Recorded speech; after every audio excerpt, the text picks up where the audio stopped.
चलिए, इतिहास और संविधान के विकास में एक कदम और आगे बढ़ते हैं।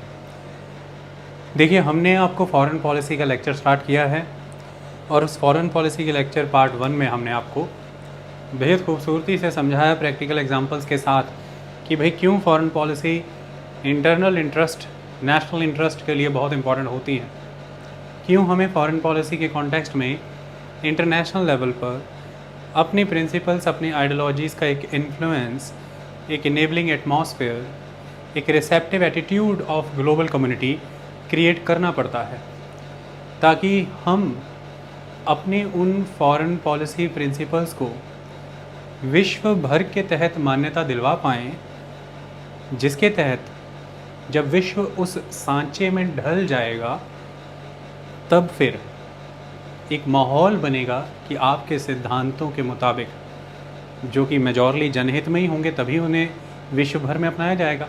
आपके सिद्धांतों के मुताबिक अब दुनिया आगे बढ़ रही है तो नेचुरली आपके नेशनल इंटरेस्ट उससे सर्व होंगे। हमने हर कॉन्टेक्स्ट को बहुत डिटेल में समझा, चाहे वो प्रो ह्यूमैनिटेरियन कॉन्टेक्स्ट हो, anti racism, anti apartheid context हो, डिसआर्मामेंट की बात हो, वर्ल्ड पीस इस्टेब्लिश करने की बात हो, नॉन अलाइनमेंट मूवमेंट का कॉन्सेप्ट हो, हर चीज़ को हमने बहुत बेहतरी से समझा, जाना, अंडरस्टैंड किया। उसी कॉन्टेक्स्ट में आज हम और आगे बढ़ेंगे और बहुत से कंसेप्ट्स आपको क्लियर करेंगे फॉरेन पॉलिसी के कॉन्टेक्स्ट में। जब आप फॉरेन पॉलिसी के कॉन्टेक्स्ट में बात करते हैं तो आज के लेवल, आज के समय आपके जो अंतर्राष्ट्रीय संबंध हैं, जो देश आज आपके साथ मित्रतापूर्ण व्यवहार कर रहे हैं या जिनके साथ आपके रिलेशन स्ट्रेस्ड हैं, उतने अच्छे नहीं हैं। आपको उनकी ग्राउंड मिलती है जब आप फॉरेन पॉलिसी को स्टडी करते हैं और ये देखते हैं कि किस तरह से आज़ादी से पहले और आज़ादी से बाद आपका एक स्टैंड रहा इंटरनेशनल सिचुएशंस को लेकर के। तो फॉरेन पॉलिसी इस कॉन्टेक्स्ट में पढ़नी बहुत ज़रूरी होती है, क्योंकि आप ये समझ पाते हैं कि आज जो आपके संबंध हैं वो ऐसे क्यों हैं, किसके साथ आप मित्रता में हैं, किसके साथ आपके संबंधों में खटास है, ये क्यों है, स्ट्रेस क्यों है। तो इसे समझने के लिए हमें बहुत डिटेल में चीज़ों को पढ़ना पड़ता है। मैंने आपको ये बताया था और आज हम उस पर और डिटेल में बातचीत करेंगे। बहुत खूबसूरती से हम पढ़ेंगे कि किस तरह से जवाहरलाल नेहरू का एक इनर्मस इन्फ्लुएंस रहा इंडिया की 1947 से 64 के बीच में जो फॉरेन पॉलिसी का दौर था उस पर। फॉरेन पॉलिसी जो भारत की बनी, उस पॉलिसी में हमने पहले ये समझा कि पंचशील का सिद्धांत क्यों भारत ने अपनाया, नॉन अलाइनमेंट को क्यों भारत ने अपनाया। मैंने बताया कि इंटरनल कंडीशंस ऐसी थी इंडिया की जिसके बेसिस पे ही हमारी उस तरह की एक फॉरेन पॉलिसी डेवलप हुई। अब हम ये समझते हैं कि और कौन से कंसेप्ट्स वर्कआउट करते थे हमारी फॉरेन पॉलिसी के पीछे। फॉरेन पॉलिसी किसी एक दिन में बना हुआ कोई कंसेप्ट नहीं है, किसी एक पर्सन के द्वारा बनाया गया एक कंसेप्ट नहीं है। फॉरेन पॉलिसी अपने आप में एवोल्यूशनरी है। जैसे हमने फ्रीडम स्ट्रगल का इतना लंबा कॉन्टेक्स्ट पढ़ा, जिसके तहत हमने ये देखा कि संविधान कोई 2 साल 11 महीने 18 दिन की बात नहीं थी। लंबे समय से भारत का एक एंटी कॉलोनियल स्ट्रगल चलता आया। उस स्ट्रगल से पहले भारत की एक सभ्यता थी, भारत का एक अपना कल्चर, कस्टम, मैनर है। उन्हीं गुणों से ओतप्रोत भारतीय समाज जब ब्रिटिशर्स के अगेंस्ट स्ट्रगल कर रहा है तो वह सभी गुण, वही सिद्धांत संविधान में आपको नज़र आते हैं। ठीक इसी तरह से आपकी फॉरेन पॉलिसी का भी जन्म होता है और उसी कॉन्टेक्स्ट में हम बात कर रहे हैं। देखिए, प्री इंडिपेंडेंस पीरियड में इंडिया ने जो एक्सपीरियंसेस किए वही एक्सपीरियंसेस हैं जो आपको इंडिया की फॉरेन पॉलिसी में नज़र आते हैं। सबसे इम्पॉर्टेंट एक्सपीरियंस क्या है? इंडिया एक कॉलोनियल पावर के द्वारा एक्सप्लॉइट हो रहा था, ये आपको क्लियर है। और वो कौन है? ब्रिटिश। तो ऐसे में इंडिया उस समय में क्या स्टैंड रखता था? जब इंडिया की स्टैंड की बात करता हूँ तो यहाँ पर इंडियन नेशनल कांग्रेस की बात आ रही है, क्योंकि आज़ादी से पहले अगर सरकार की बात करें तो वो तो इंडियन गवर्नमेंट ब्रिटिशर्स ने इस्टेब्लिश की थी। तो ऐसे में इंडियन नेशनल कांग्रेस के जो डिफरेंट सेशंस हुआ करते थे, उन सेशंस के थ्रू अगर हम जाएं तो 1921 से ही 1947 तक आते आते आपको कई सेशंस मिलेंगे, जैसे कि 1921 का दिल्ली सेशन, जो इस बात को डिक्लेयर करता था कि जो इंडिया है वो इंडियन गवर्नमेंट की पॉलिसीज़ से डिफ़र करता है। जो इंडियन गवर्नमेंट है वो इंडिया की ओपिनियन को रिप्रेजेंट नहीं कर रहा। यहाँ पर जब दिल्ली के इस सेशन में इंडियन गवर्नमेंट वर्ड यूज़ किया जा रहा है, तो नेचुरली ये इंडियन गवर्नमेंट वर्ड यूज़ किया जा रहा है जो उस समय में इंडिया में ब्रिटिशर्स की गवर्नमेंट थी। तो ये ब्रिटिशर्स के द्वारा इस्टेब्लिश्ड गवर्नमेंट की बात हो रही है, और जब बात इंडियन की हो रही है तो वो इंडियंस की है, जो भारत में लोग हैं, जो नेटिव हैं इंडिया के। और यहाँ पर इंडियन की एक्सप्रेशंस, इंडियन की फीलिंग को एक्सप्रेस करने का ज़िम्मा कांग्रेस खुद पे ले रही है, आईएनसी। तो इंडियन नेशनल कांग्रेस ये कह रही है अपनी दिल्ली सेशन के माध्यम से कि India Indian opinion British government की नीतियों को, यानी कि इंडियन गवर्नमेंट की नीतियों को सपोर्ट नहीं करता। तो इससे ये साफ प्रमाणित बताया जा रहा है, आज़ादी से पहले ही इंडियन नेशनल कांग्रेस ये इस्टेब्लिश कर चुकी थी कि इंडिया की अपनी एक सेपरेट आइडियोलॉजी है, सेपरेट फॉरेन रिलेशंस होंगे, सेपरेट फॉरेन पॉलिसी होगी। ये महत्वपूर्ण चीज़ है। और मैंने आपको बताया इंडिया आज़ादी से पहले ही विश्व भर में हो रही गतिविधियों में शामिल होता रहा। इंडिया का मतलब यहाँ पर Indian National Congress, Indian government नहीं, ब्रिटिशर्स के द्वारा स्थापित भारतीय सरकार की बात नहीं कर रहा हूँ। इनफैक्ट इंडियन नेशनल कांग्रेस यहाँ पर इंटरनेशनल प्रोसेस में जब इन्वॉल्व हो रही है तो उसमें इन्वॉल्वमेंट ही बहुत यूनिक है। वो क्या है? तो क्योंकि इंडिया खुद कॉलोनियलिज्म के हाथों सफ़र हो रहा था, इसलिए उस समय में जहाँ जहाँ पर भी वर्ल्ड लेवल पर कॉलोनियलिज्म था और जहाँ पर भी नेशनल मूवमेंट हो रही थी, उन नेशनल मूवमेंट को, उन नेशनल स्ट्रगल्स को इंडिया सपोर्ट कर रहा था। तो ये एक बहुत महत्वपूर्ण चीज़ है। इंडिया का समर्थन था नेशनल मूवमेंट्स को, नेशनल स्ट्रगल्स को। विश्व भर में जहाँ पर भी ये हो रही थी, भारत उसका समर्थन कर रहा था। यही कारण है कि इंडिया ने हमेशा कॉलोनियल, इम्पीरियलिस्ट टेंडेंसीज़ को कंडेम किया, निगेट किया। और इसीलिए अब आप देखते हैं कि 1930s के दौर में जितनी भी असर्टिव, एग्रेसिव, एक्सपेंशनिस्ट पॉलिसीज़ चली जाएंगी under the heading of the imperialism, उनको निगेट करता है इंडिया, उनको कंडेम करता है इंडिया। जैसे मैंने आपको बताया था जापान का अग्रेशन ऑन द चाइना। तो यहाँ चाइना के साथ क्यों है भारत? क्योंकि जापानीज़ मिलिट्री एक्सपेंशनिज्म के अगेंस्ट था इंडिया। जापान के द्वारा जो उस समय मिलिट्री एक्सपेंशनिज्म अपनाया गया, उसके अगेंस्ट था भारत। ये एक इम्पॉर्टेंट चीज़ है। तो इसलिए उस जापान का aggression on China India condemn कर रहा है, क्योंकि चाइना का यहाँ पर भारत साथ इसलिए दे रहा है क्योंकि भारत किसी भी तरह की असर्टिव, अग्रेसिव, एक्सपेंशनिस्ट पॉलिसी को मना करता है, क्योंकि इंडिया खुद उसके हाथों सफ़र हो रहा है। तो ये इंडिया के फॉरेन पॉलिसी स्टांस हैं जो आज़ादी के पहले ही स्थापित होते नज़र आ रहे हैं। ठीक इसी तरह से जब इटली, इथोपिया, 1930s की ही दौर की बात है, इटली जब इथोपिया के ऊपर इसी तरह का अग्रेशन, असर्टिव कैरेक्टर रखेगा और इथोपिया की नेशनल मूवमेंट को क्रश करने की कोशिश की जाएगी, तो इंडिया इटली को कंडेम करेगा और इथोपिया की सपोर्ट में आएगा। ये भी महत्वपूर्ण चीज़ है। तो इंडिया बेसिकली आइडियोलॉजीज़ के खिलाफ खड़ा, और वो आइडियोलॉजीज़ उस समय में अगर वेस्टर्न वर्ल्ड अपना रहा है या ईस्टर्न वर्ल्ड कोई भी अपना रहा है, इंडिया उसके अगेंस्ट है। ये है महत्वपूर्ण चीज़। इंडिया ब्रिटिशर्स के द्वारा इजिप्ट में की जा रही एग्रेसिव एक्टिविटीज़ को लेकर के इजिप्ट के सपोर्ट में था और ब्रिटेन के अगेंस्ट था। ये भी महत्वपूर्ण चीज़ है।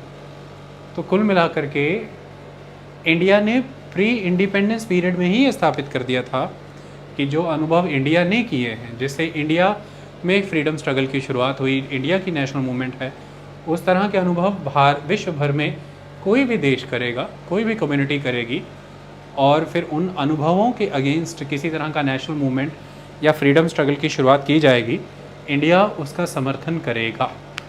ये इम्पॉर्टेंट चीज़ है। India in assertive aggressive expansionist policies के अगेंस्ट था, इंडिया इंपीरियलिज्म के अगेंस्ट था, कॉलोनियलिज्म के अगेंस्ट था, और इन्हीं पॉलिसीज़ की वजह से होने वाली उस समय में जो आर्म्स रेस थी, हथियारों को लेकर के जो होड़ लगी रहती थी मुल्कों के बीच, जो सुपर पावर कॉन्टेस्ट हुआ करता था कि सुपर पावर बनना चाहते थे मुल्क, जो एक तरह की सुपर पावर राइवलरी से जन्म लेने वाली वॉर हुआ करती थी, डिफरेंट बैटल्स लड़ी जाती थी, इंडिया इनके अगेंस्ट था। इसलिए आप देखेंगे कि वर्ल्ड वॉर 1 की बात करें या वर्ल्ड वॉर 2 की बात करें, इंडिया यानी कि इंडियन नेशनल कांग्रेस ने ब्रिटेन की खिलाफत की थी जब उन्होंने इंडिया यानी कि इंडियन नेशनल कांग्रेस की रजामंदी के खिलाफ, इंडियन नेशनल कांग्रेस जब मैं यहाँ पर बात कर रहा हूँ क्योंकि इंडियन नेशनल कांग्रेस का उस समय as an institutional freedom struggle dominance था। इंडियन नेशनल कांग्रेस के अलावा भी कुछ मेंबर उस समय की लेजिस्लेटिव असेंबलीज में इंडिया में हुआ करते थे, वो भी इसमें शामिल होते हैं। तो इंडिया से मैन मटीरियल मनी इनवॉलेंटरली जब मोबिलाइज किया ब्रिटेन ने, इंडिया ने वॉलेंटरली कंट्रीब्यूट नहीं किया, इनवॉलेंटरली जब मोबिलाइज किया, तो इंडिया ने वर्ल्ड वार 1 वर्ल्ड वार 2 में involuntary mobilisation of man material money के खिलाफ आवाज़ उठाई।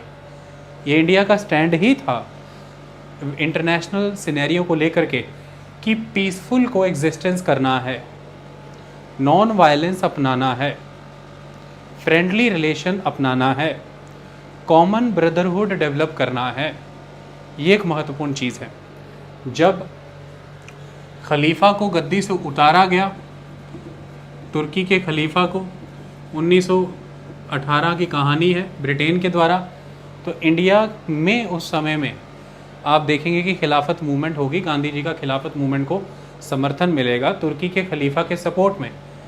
तो यहाँ पर भी इंडिया इंटरनेशनल लेवल पर जो कम्युनिटीज़ के रिलीजियस राइट हैं, सोशल राइट्स हैं, उनके लिए फ़ाइट कर रहा है, कम्युनल हार्मनी इस्टेब्लिश करने की कोशिश कर रहा है।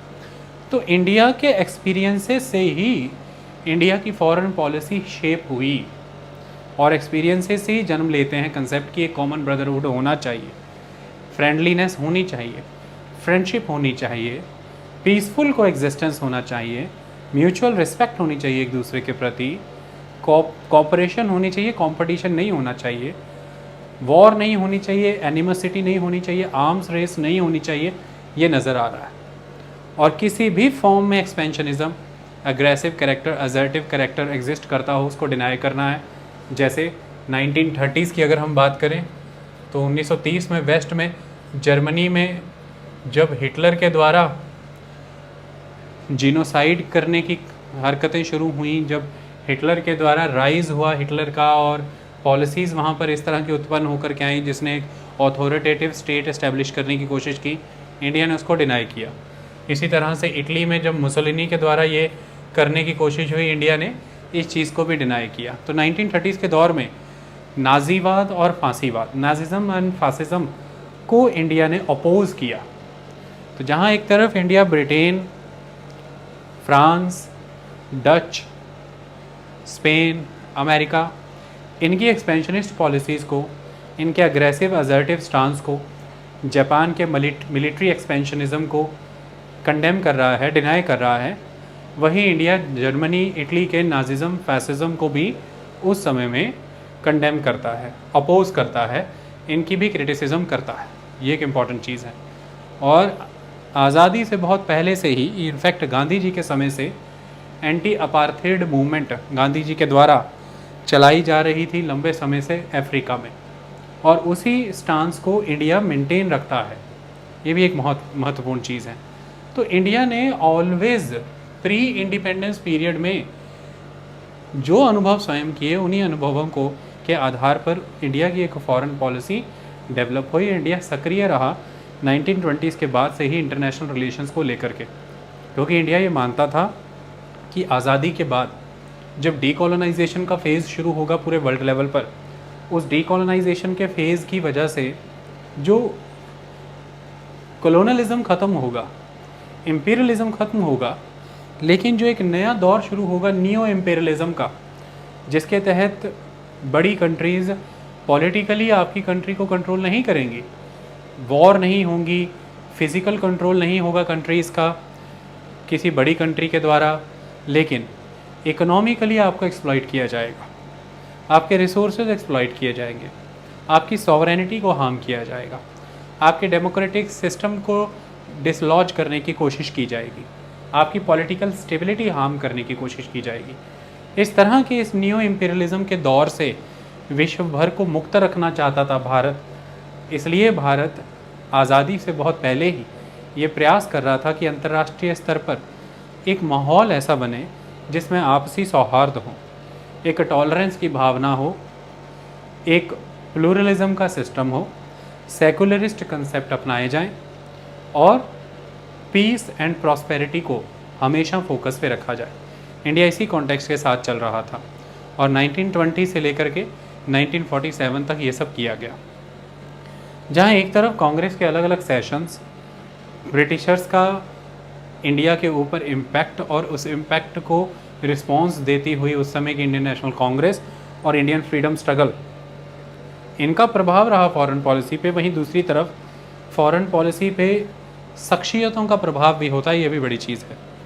तो फॉरेन पॉलिसी पे जहाँ पर आपके पास्ट एक्सपीरियंसेस, आपकी हिस्ट्री इम्पैक्ट डालती है, आपका क्या जोग्राफिकल सेटअप है, आप कहाँ लोकेटेड हैं, इकोनॉमिकली रिसोर्स रिच एरिया हैं कि नहीं हैं, आप किस तरह के पासेस, किस तरह के सी रूट, किस तरह की लैंड कनेक्टिविटी से बिलोंग करते हैं, आप लैंड लॉक्ड हैं या आपको ओशियन पैसेजेस मिलते हैं कि नहीं।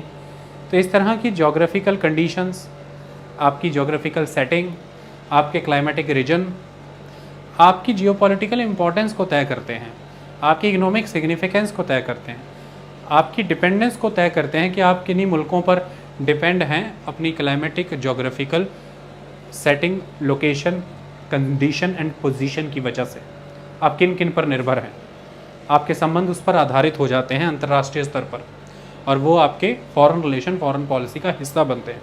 तो जहाँ आपकी जोग्राफी, आपकी हिस्ट्री, आपके पास्ट एक्सपीरियंसेस ज़िम्मेदार हैं, आपके इंटरनेशनल लेवल पर इकोनॉमिक रिलेशंस ज़िम्मेवार हैं, वहीं इम्पॉर्टेंट पर्सनैलिटीज़ भी ज़िम्मेवार होती हैं इस बात को लेकर के कि भाई आपकी फ़ॉरेन पॉलिसी किस तरह की होगी। और इसमें भारत की इम्पॉर्टेंट पर्सनैलिटीज़ का यकीनन ही रोल रहा। इसमें से प्रिडोमिनेंट रोल जिसका रहा वो महात्मा गांधी और जवाहरलाल नेहरू आपको नज़र आएंगे। Jawaharlal Nehru naturally external affair ministry उन्होंने अपने पास रखी। आज़ादी के बाद सरकार जब थी, प्रधानमंत्री भी वो थे, एक्सटर्नल अफेयर मिनिस्ट्री भी उन्होंने अपने पास रखी। कैबिनेट में एक्सटर्नल अफेयर्स को लेकर के डिसीजन उन्हीं का चलता था और यकीनन उनकी नीति ही फाइनल नीति होती थी। तो उनका एनर्मस इन्फ्लुएंस रहा भारत की फॉरेन पॉलिसी पर। लेकिन मैंने अभी बताया, इंडिया की फॉरेन पॉलिसी किसी एक पर्सन की जन्म दी हुई नहीं थी, वो किसी एक इवेंट से या किसी एक दिन में बैठ करके बनाई हुई नहीं थी। वो long term past colonial experiences और इंडिया की जो कल्चरल रूट्स रही हैं, जिसमें इंडिया ने सदा ही इस बात को बढ़ाया है, लोगों को, जनता को सिखाया है कि सभी को मिल करके रहना है, पूरे विश्व भर में एक आपसी भाईचारा होना चाहिए, अतिथि देवो भव होता है, पड़ोसियों के साथ संबंध बेहतर बना करके रखने में ही बेहतरी है। तो इस तरह से नॉन वायलेंस का कंसेप्ट हो या कॉमन ब्रदरहुड का कंसेप्ट हो, म्यूचुअल रिस्पेक्ट देने की बात हो, ये कंसेप्ट भारत शुरू से ही मानता रहा।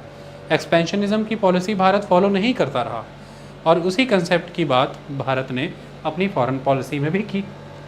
तो महात्मा गांधी की नॉन वायलेंस की पॉलिसी, महात्मा गांधी की पीस की पॉलिसी, म्यूचुअल रिस्पेक्ट की पॉलिसी, कोऑपरेशन की पॉलिसी, क्लास कोऑपरेशन की बात करते थे, वो क्लास कन्फ्लिक्ट की बात नहीं करते थे, वो पैसिव रेजिस्टेंस की बात करते थे, लेकिन किसी भी तरह से हथियारबद्ध क्रांति की बात वो नहीं करते थे, क्योंकि वो किसी भी सूरत में वायलेंस एक्सेप्ट नहीं करते थे। यही नीतियाँ आपको नज़र आएंगी हमारी फॉरेन पॉलिसी में भी, हमारे पंचशील सिद्धांतों में यही नज़र आएगा, मैंने आपको पढ़ाया भी। और महात्मा गांधी से बड़े स्तर पर प्रभावित जवाहरलाल नेहरू थे, तो जवाहरलाल नेहरू की भी आइडियोलॉजी आपको नज़र आएगी इसी चीज़ में। जवाहरलाल नेहरू को लेकर के बहुत से एनालिसिस होते हैं। ये कहा जाता है कि वेस्टर्न एजुकेशन रही उनकी, वेस्टर्न आइडियोलॉजी से काफ़ी प्रभावित रहे, और ये सच भी है। जवाहरलाल नेहरू वेस्टर्न लिबरलिज्म से बहुत प्रभावित थे। पाश्चात्य उदारवाद संस्थाएं, उन नीतियों और वेस्टर्न लिबरल थॉट्स का उन पर इन्फ्लुएंस काफ़ी था। Western science and technology, western civil rights, western democracy, western political system जो कि उदारवाद की तरफ लेकर के जाए, वो उन्हें बेहतर पसंद था। लेकिन वहीं दूसरी तरफ जवाहरलाल नेहरू रशिया के हुए एक्सपेरिमेंट से, रशियन सोशलिज्म से, रशियन नेशनलाइजेशन, 5 ईयर प्लानिंग, तो रशियन इकोनॉमिक सिस्टम से भी बहुत प्रभावित थे। इसलिए ये कहा जाता है कि जवाहरलाल नेहरू ना तो पूरी तरह से वेस्टर्न थॉट, वेस्टर्न आइडियोलॉजीज़ से प्रभावित थे, ना पूरी तरह से सोशलिस्ट या फिर ईस्टर्न आइडियोलॉजी से। जवाहरलाल नेहरू के ऊपर ना तो वेस्टर्न आइडियोलॉजी का प्रभाव था, ना ईस्टर्न, ना ब्रिटेन का प्रभाव था, ना रशिया का, ना अमेरिका का। सही मायने में जवाहरलाल नेहरू ने एक मिश्रण इस्तेमाल किया, कॉम्बिनेशन। तो इसलिए कहा जाता है कि जवाहरलाल नेहरू जो प्रभावित थे वो H.J. लास्की से प्रभावित थे। जवाहरलाल नेहरू की जब नॉन अलाइनमेंट मूवमेंट की बात करते हैं तो यहाँ पर H.J. लास्की बहुत इंपॉर्टेंट पर्सन है।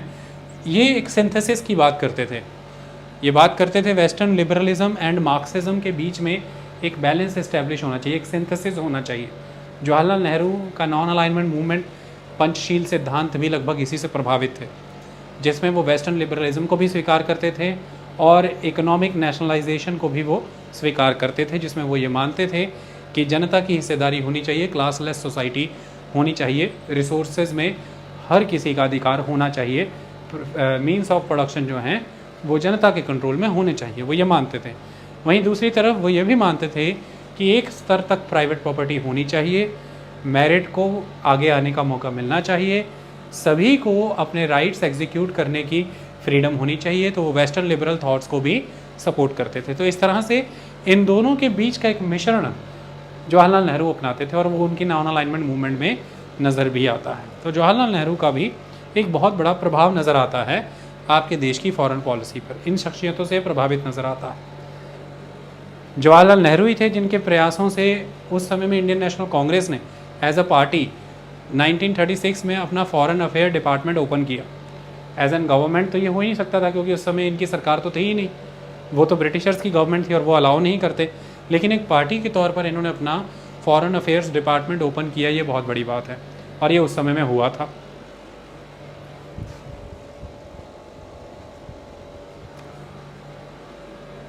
मैं देख रहा था कहीं कैमरा तो नहीं बंद हो गया। तो फॉरेन अफेयर्स डिपार्टमेंट इन्होंने उस समय में ओपन किया, ये जवाहरलाल नेहरू की बहुत बड़ी अचीवमेंट थी।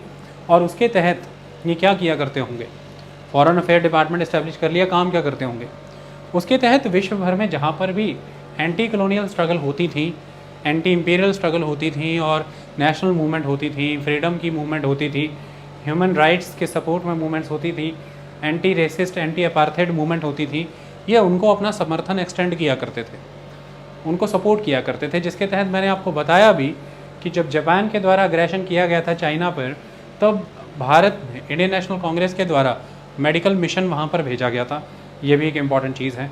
तो कुल मिलाकर के इस तरह के support, moral support, sympathy India पहले दिन से देता रहा और फिर इंडिया की फॉरेन पॉलिसी में भी वो मॉरल सपोर्ट, वो सिंपैथी आपको नज़र आएगा आज़ादी के बाद। तो इसको हम इग्नोर ना करें, इसी के आधार पर हम उस समय के भारत के अंतर्राष्ट्रीय संबंधों को समझ पाएंगे और उन्हीं अंतर्राष्ट्रीय संबंधों की समझ पर आधारित है हमारे आज के वैश्विक संबंध, हमारे ग्लोबल रिलेशन आज उसी पर आधारित हैं। ये बहुत महत्वपूर्ण चीज़ है। अब हम इसे सिलसिलेवार तरीके से शुरू करेंगे, वन बाय वन समझते हैं एक एक चीज़ को बहुत बेहतरी से। मैं रिलेशन और इवेंट्स कोट कर करके आपको समझाऊंगा इंडिया की फॉरेन पॉलिसी, ये बहुत इंपॉर्टेंट चीज़ है ताकि आपको इंडिया की फॉरेन पॉलिसी क्लियर हो बेहतर वे में। तो मैं एक एक इवेंट के माध्यम से वो चीज़ आपको स्थापित करूंगा। इवेंट हम उठाएंगे सीक्वेंस में जिनका महत्व है लॉजिक वाइज। हमें पंचशील स्थापित करना है, नॉन अलाइनमेंट मूवमेंट का कंसेप्ट स्थापित करना है। इवेंट के माध्यम से मैं जस्टिफाई करूंगा इंडिया की फॉरेन पॉलिसी, तो आपको बेहतर क्लियर होगी। सबसे पहले हम अंडरस्टैंड करते हैं। जैसे इंडिया की पोजीशन अगर हम देखें, यहाँ पर हम देखते हैं अरेबियन सी एग्जिस्ट करता है, और उसके बाद अगर हम यहाँ पर बात करें तो अफ्रीका। और अब इम्पॉर्टेंट चीज़ है कि ये जो पर्टिकुलर रीजन है, यहाँ पर पैलेस्तीन आपको पता है एग्जिस्ट किया करता था। 1947 का दौर है। इंडिया फॉरेन पॉलिसी को अंडरस्टैंड करने के लिए वेस्ट एशिया रीजन में पैलेस्तीन एक इम्पॉर्टेंट इशू है। पैलेस्तीन इशू के माध्यम से मैं आपको कुछ चीज़ें जस्टिफाई करूँगा। देखिए, सबसे पहली चीज़, पैलेस्तीन की हिस्ट्री में हम नहीं जाएंगे, मैंने बहुत सारे लेक्चर्स में पहले वो क्लियर कर दी है। मेन चीज़ ये है कि पैलेस्तीन में अरबिक मुस्लिम पीपल रहते हैं, इस्लामिक रिलीजन को फॉलो करने वाले लोग रहते हैं। लेकिन आपको ये पता है कि इतिहास में किसी दौर में ये होम कंट्री हुआ करती थी, ये होमलैंड हुआ करता था यहूदियों का, यानी कि ज्यूइश पीपल का। और उनकी शुरू से इस बात को लेकर के एक तमन्ना थी कि हम वापस अपने होमलैंड में जाएंगे कभी ना कभी। किसी ज़माने में वो खदेड़ दिए गए थे उस अपने होमलैंड के एरिया से। तो अब जब वर्ल्ड वार 1 ख़त्म हुआ, उसी के बाद ब्रिटेन के द्वारा, अमेरिका के द्वारा ये प्रयास शुरू हो चुके थे कि जो वर्ल्ड लेवल पर जितने भी ज्यूइश एग्जिस्ट करते हैं उन्हें वापस स्थापित किया जाए उनके होमलैंड में, जो कि एग्जिस्ट कर रहा है वेस्ट एशिया में पैलेस्टीन रीजन में। पैलेस्तीन से ही उभरेगा ज्यूइश होमलैंड, जो इस समय में अरबिक मुस्लिम लोगों के कंट्रोल में है। वो वहाँ पर बसे हुए हैं लंबे समय से, सदियों से। लेकिन जब सेकेंड वर्ल्ड वार कंक्लूड हुई, उसके बाद ये कवायद तेज हो गई, और ब्रिटेन ही इस सिलसिले में सबसे महत्वपूर्ण कंट्री थी। 1940s के दौर में ब्रिटेन के द्वारा ही यूनाइटेड नेशन में जनरल असेंबली में रेजोल्यूशन मूव किया गया कि भाई पैलेस्तीन के भविष्य को लेकर के, पैलेस्तीनियन सेटअप को लेकर के कुछ किया जाए।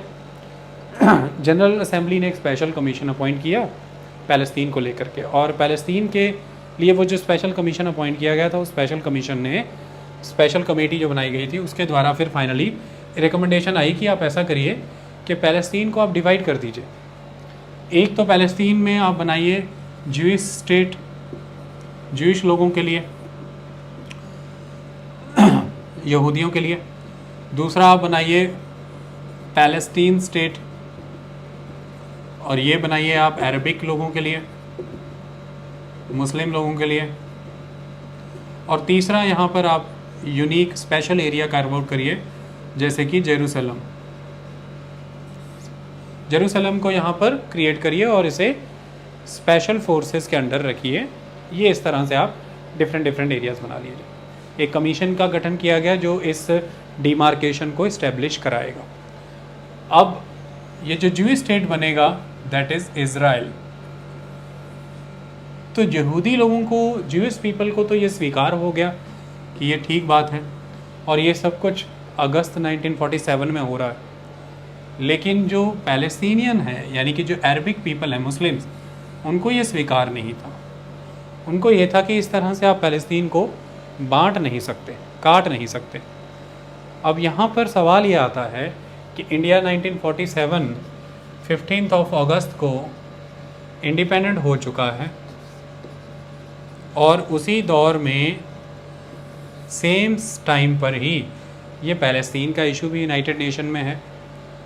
तो जवाहरलाल नेहरू यहाँ पर being Indian prime minister and external affair minister ये मानते थे कि इंडिया की पॉलिसी इंडिपेंडेंट होनी चाहिए, इंडिया की फॉरेन पॉलिसी इंडिपेंडेंट होनी चाहिए। इंडिया इंडिपेंडेंस अचीव कर चुका है इंटरनली, लेकिन इंडिया फॉरेन अफेयर्स में, मेरी लाइन ध्यान से सुनिए, फॉरेन अफेयर्स में इंडिपेंडेंट होना चाहिए। अंतर्राष्ट्रीय क्रियाकलापों में भी भारत की इंडिपेंडेंस नज़र आनी चाहिए। और ऐसे में 1945 की इस कोल्ड वार ब्लॉक पॉलिटिक्स में ना तो हम यूएसए ब्लॉक के साथ हैं, ना यूएसएसआर ब्लॉक के साथ, क्योंकि किसी भी एक ब्लॉक के साथ जाएंगे तो एक सैटेलाइट स्टेट की तरह बन के रह जाएंगे। उनके द्वारा दी गई कमांड्स को ही हमें फॉलो करना होगा। हमारी अपनी इंडिविजुअल डिसीजन मेकिंग नहीं होगी, हम उनके द्वारा दी गई रीजनिंग्स लॉजिक्स को फॉलो करेंगे, हम प्रेजुडिसेस से ग्रस्त हो जाएंगे, अपनी इंडिपेंडेंट सोच नहीं रख पाएंगे, मेरिट के बेसिस पर डिसीजन नहीं ले पाएंगे, अनबायस्ड नॉन प्रेजुडिस्ड नहीं रह पाएंगे। इसलिए हमें किसी ब्लॉक के साथ नहीं जाना। ये भी एक तरह के ख़ास तरह का नया इम्पीरियलिज्म ही हो जाएगा कि हम आज़ाद होकर के भी फिर से बंदिश में आ जाएंगे और वो किसी न किसी ब्लॉक के अधीन आने जैसा होगा, ये नहीं। तो ऐसे में इंडिया ने डिसाइड किया था नॉन अलाइनमेंट रखना, किसी भी ब्लॉक के साथ अलाइन नहीं होना, यह है नॉन अलाइनमेंट। और इस नॉन अलाइनमेंट का उद्देश्य है इंडिपेंडेंस, फॉरेन अफेयर्स में इंडिया की independence, merit based non prejudiced unbiased decision लेना अंतर्राष्ट्रीय मुद्दों के विषय में। ऐसे में अब आता है फ़लस्तीन का इशू भारत के सामने, तो भारत का स्टैंड क्या होगा। तो इससे फिर आपका एक MCQ सॉल्व हो रहा है कि क्यों 1991 तक इंडिया और इज़राइल के बीच में डिप्लोमेट्स, एम्बेसडर्स और वहाँ के राष्ट्रपति और भारत के प्रधानमंत्री कभी एक्सचेंज नहीं हुए, और फिर क्यों अब नरेंद्र मोदी जो हैं उनकी मित्रता बेंजामिन नेतन्याहू के साथ बहुत ज़बरदस्त है। वो क्या मैसेज देता है, उसका क्या मैसेज जाता है कि क्यों मुस्लिम समाज इस चीज़ को बड़ा प्रोटेस्ट करता है, आप देखेंगे कभी भी तो ये आपको समझ आएगा। देखिए, इतिहास को जिसने पढ़ा है, जिसने उन इवेंट्स को बेहतर समझा है, वो वर्तमान को और भविष्य को बेहतर देख सकता है। तो ऐसे में अब मैं आपको बता दूं कि इंडिया ने इज़राइल के बनने की खिलाफत की। इंडिया ने इज़राइल के बनने की खिलाफत की। किस तरह से खिलाफत की? 1938 में हरिजन में महात्मा गांधी लिखते हैं कि ज्यूइश पीपल को उनका घर मिले, मैं इस बात से बहुत खुश हूँ, मैं इस बात का समर्थक हूँ, लेकिन मैं इस बात का विरोधी हूँ, इस बात का मैं खिलाफत करता हूँ कि ये कैसी एक मुहिम है, ये कैसी ज़िद है कि हम सबको अपने ओरिजिनल होमलैंड ही चाहिए। क्यों नहीं ज्यूइश पीपल जिस भी किसी देश में जन्मे या जिस भी किसी देश में उनकी लाइवलीहुड है, जहाँ पर भी वो पल रहे हैं, उसी को अपना देश मान लें जैसे बाकी लोग मान लेते हैं। विश्व भर में इस धरती पर लोग जहाँ जन्म लेते हैं, जहाँ कमाते खाते हैं, उसको अपना देश मानते हैं और वो वहाँ के हो जाते हैं। ज्यूइश पीपल इतने लंबे समय से, हज़ारों साल बीत गए, यही ड्रीम क्यों लेकर के चल रहे हैं कि उन्हें उसी लैंड, पीस ऑफ लैंड पे जाना है। वो जहाँ जन्मे, वहाँ नेचुरलाइज हो गए हैं, वो वहीं रह सकते हैं, ऐसा गांधी का मानना था। और अब यहाँ पर आप देखिए कि जवाहरलाल नेहरू भी इसी पॉलिसी को, और इंडिया अपनी फॉरेन पॉलिसी में इसी चीज़ को समर्थन दे रहा है, क्योंकि इंडिया ने टू नेशन थ्योरी की, यानी कि इंडियन नेशनल कांग्रेस ने टू नेशन थ्योरी की खिलाफत की थी, जिस टू नेशन थ्योरी का समर्थन जिन्ना करते थे, जिसमें वो रिलीजन के बेसिस पर दो कंट्रीज चाहते थे, पाकिस्तान और इंडिया, पाकिस्तान एंड इंडिया। लेकिन इंडिया इस बात को डिनाई करता था। जहां एक तरफ मोहम्मद अली जिन्ना और पाकिस्तान रिलीजियस स्टेट की तरफ बढ़ रहे थे, वहीं पर इंडियन नेशनल कांग्रेस और इंडिया सेकुलर नेशनलिज्म की तरफ बढ़ रहे थे। और ऐसे में इंडिया धर्म के आधार पर स्टेट बनने की, कंट्री बनने की खिलाफत करता था, कांग्रेस इसकी खिलाफत करती थी। तो इसलिए इंडिया की फॉरेन पॉलिसी में अब आपको ये चीज़ दिखेगी कि धर्म के आधार पर, एथनिसिटी के आधार पर अगर फ़लस्तीन को काट करके एक स्टेट इज़राइल बनाया जाता है तो इंडिया उसके समर्थन में नहीं था। इंडिया ने 1949 यूनाइटेड नेशन के तहत इज़राइल को रिकॉग्निशन भी नहीं दिया, उसे एक देश की तरह नहीं माना। और इंडिया ने अरबिक मुस्लिम्स को सपोर्ट किया, फ़लस्तीन का सपोर्ट किया। ये मैं आपको क्लियर कर दूं, क्योंकि इंडिया किसी भी तरह की असर्टिव, अग्रेसिव और एक्सपेंशनिस्ट पॉलिसी के अगेंस्ट था, और ज्यूइश पीपल को फ़लस्तीन में ला करके वापस से इस्टेब्लिश करना एक तरह से सुपर पावर ब्लॉक्स की अग्रेसिव पॉलिसी ही कंसीडर की गई कि उनके द्वारा फ़लस्तीन का बंटवारा कर दिया गया, अरबी लोगों को खदेड़ा गया, कॉर्नर कर दिया गया, और ज्यूइश को वहाँ पर ला करके इम्प्लांट किया गया, वहाँ पर ला करके सेटल किया गया। ऐसा इंडिया कंसिडर करता था उस समय में, और इंडिया इस तरह की नीतियों के विरोध में था।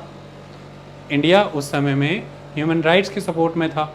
तो ऐसे में उस नीतियों के तहत इंडिया पैलेस्तीन के सपोर्ट में रहा, अरबिक मुस्लिम के सपोर्ट में रहा। उसका एक कारण इंडिया की इंटरनल पॉलिटिक्स भी थी, क्योंकि भारत में वो दौर बहुत ज़बरदस्त था कम्युनल राइट्स को लेकर के, और इंडिया को अंदरूनी राजनीति में भी अपनी छवि बहुत मजबूती से स्थापित करनी थी एक सेकुलर कंट्री के तौर पर।